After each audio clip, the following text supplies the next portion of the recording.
नमस्कार मित्रांनो, मला जनतेला विचारायचे की तुम्ही मला प्रामाणिक मानता की गुन्हेगार। येत्या 2 दिवसात मी मुख्यमंत्री पदाचा राजीनामा देणार आहे। मी जनतेच्या दरबारात जाणार असून जनता निर्णय देणार नाही तोपर्यंत खुर्चीवर बसणार नाही। शिवाय उपमुख्यमंत्री मनीष सिसोदिया हेही मुख्यमंत्री बनणार नाहीत, अशी घोषणा दिल्लीचे मुख्यमंत्री अरविंद केजरीवाल यांनी कार्यकर्त्यांना संबोधित करताना केली आहे। त्यांच्या राजीनाम्याच्या या घोषणेमुळे राजकीय क्षेत्रात खळबळ माजली। त्यामुळे राजकीय पक्षांकडून व समाजाच्या विविध स्तरातून वेगवेगळ्या प्रतिक्रिया उमटल्या।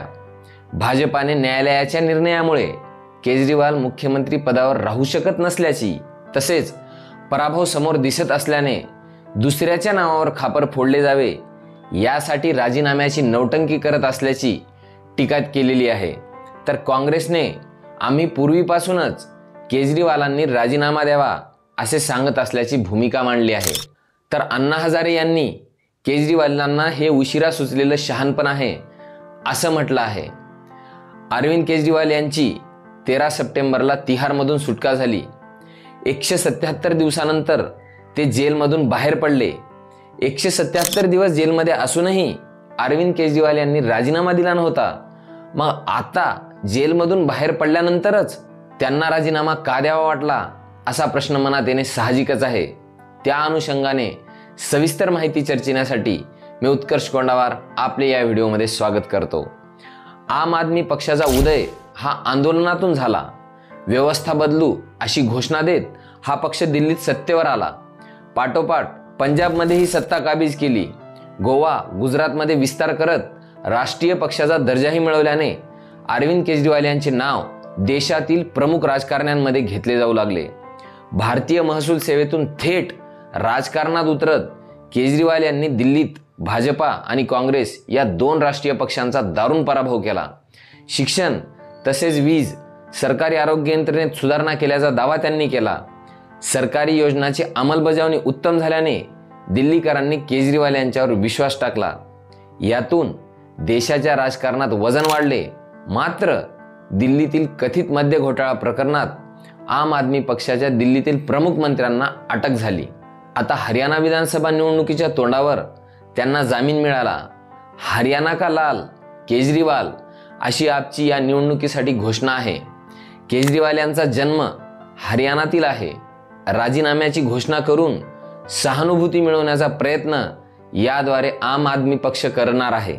तसेच केंद्र सरकार आपल्या सरकारला काम करू देत नाही असा संदेश त्यांना लोकांमध्ये द्यायचा आहे। मनीष सिसोदिया, संजय सिंह या पक्षाचे प्रमुख नेते तुरुंगात पाठवण्यात आले असल्याचे सांगून सहानुभूती मिळवण्याचा प्रयत्न आप करेल। दिल्लीत राष्ट्रपती राजवट लागू करावी असे पत्र भाजप आमदारांनी एलजीला लिहिले होते। सर्वोच्च न्यायालयाने अनेक अटींच्या आधारे जामीन मंजूर केल्यामुळे मुख्यमंत्री अरविंद केजरीवाल हे मुख्यमंत्री म्हणून महत्त्वाच्या जबाबदाऱ्या पार पाडू शकत नाहीत असे भाजप आमदारांनी सांगितले। अशा स्थितीत अरविंद केजरीवाल यांना दिल्लीत राष्ट्रपती राजवट लागू होण्याची भीती होती। त्यामुळे भाजपाचा हा हेतू हाणून पाडण्याचे काम केजरीवाल यांनी या राजीनाम्याच्या द्वारे केल्याचे मानले जात आहे। भ्रष्टाचाराविरोधात आवाज उठवून हा पक्ष पुढे आला। मात्र अशा आरोपात पक्षाच्या वरिष्ठ नेत्यांना तुरुंगात जावे लागल्याची भावना जनतेत होती। त्यामुळे लोकसभा 2024च्या निवडणुकीत याचा फटका आम आदमी पक्षाला बसला। दिल्लीतील 7 जागांवर काँग्रेसची आघाडी करून देखील एकही जागा आपला जिंकता आली नाही। तर पंजाबमध्ये स्वतंत्र लढताना राज्यात सरकार असताना देखील 13 पैकी केवळ 3 जागा जिंकता आल्या। यावरून पक्षाची लोकप्रियता कमी झाल्याचा अंदाज वर्तवण्यात आला। राजीनामा देऊन केजरीवाल पुन्हा पक्षाची प्रतिमा उंचावू पाहत आहेत। पदापेक्षा दिल्लीच्या जनतेकडून मला प्रामाणिकपणाची पावती हवी आहे असे केजरीवाल यांनी स्पष्ट करत भाजपची कोंडी करण्याचा प्रयत्न या माध्यमातून केला आहे। अरविंद केजरीवाल यांनी तुरुंगात असताना राजीनामा जाहीर केला नाही। मात्र तुरुंगातून बाहेर आल्यावर पद सांभाळता येत असूनही त्यास नकार दिला आहे। तुरुंगातून बाहेर आल्यानंतरच नैतिकदृष्ट्या राजीनामा दिल्याचा संदेश या राजीनाम्याच्या माध्यमातून ते देण्याचा प्रयत्न करत आहेत। दिल्लीत काही महिन्यांनी विधानसभा निवडणुका होणार आहेत। अशा स्थितीत अरविंद केजरीवाल यांना पुन्हा एकदा लोकांमध्ये जावे लागणार आहे याची जाणीव आहे. अरविंद केजरीवाल यांना दिल्लीतील जनतेची नाडी चांगलीच कळते. यामुळेच त्यांना आता जनतेत जायचे आहे आणि पुन्हा एकदा जनतेचा दृष्टिकोन त्यांच्याकडे वळवायचा आहे.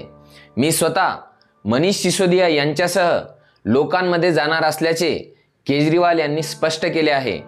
केजरीवाल निवडणूक प्रचारात आपली पूर्ण ताकद लावण्याच्या तयारीत आहेत.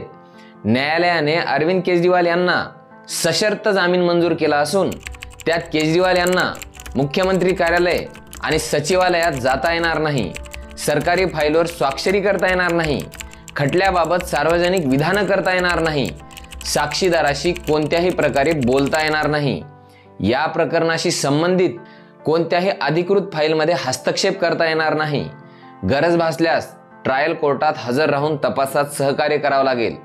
अशा परिस्थितीत अरविंद केजरीवाल यांनाही दिल्ली सरकारच्या कामकाजातील अडथळे दूर करायचे होते. केवळ खुर्चीसाठी अरविंद केजरीवाल पदावर आहेत हा मुद्दा भाजपने बनवू नये असे त्यांना वाटत होते. लोकसभेला दिल्लीत जरी भाजपने 7ही जागा जिंकल्या असल्या तरी त्या पंतप्रधान नरेंद्र मोदी यांच्या प्रतिमेवर मिळवलेल्या होत्या. आता विधानसभेला दिल्लीत भाजपाकडे केजरीवाल यांच्या तोडीचा नेता नाही. आता 3ही महापालिका आम आदमी पक्षाकडेच आहेत. त्यामुळेच सर्व बाजूंनी आपचा कसा विजय होईल याचा प्रयत्न या राजीनाम्याच्या सहाय्याने अरविंद केजरीवाल यांनी केलेला दिसतो. आपणास हा व्हिडिओ आवडला असेल अशी आशा करतो. भेटूया पुढील व्हिडिओमध्ये. तोपर्यंत जय हिंद.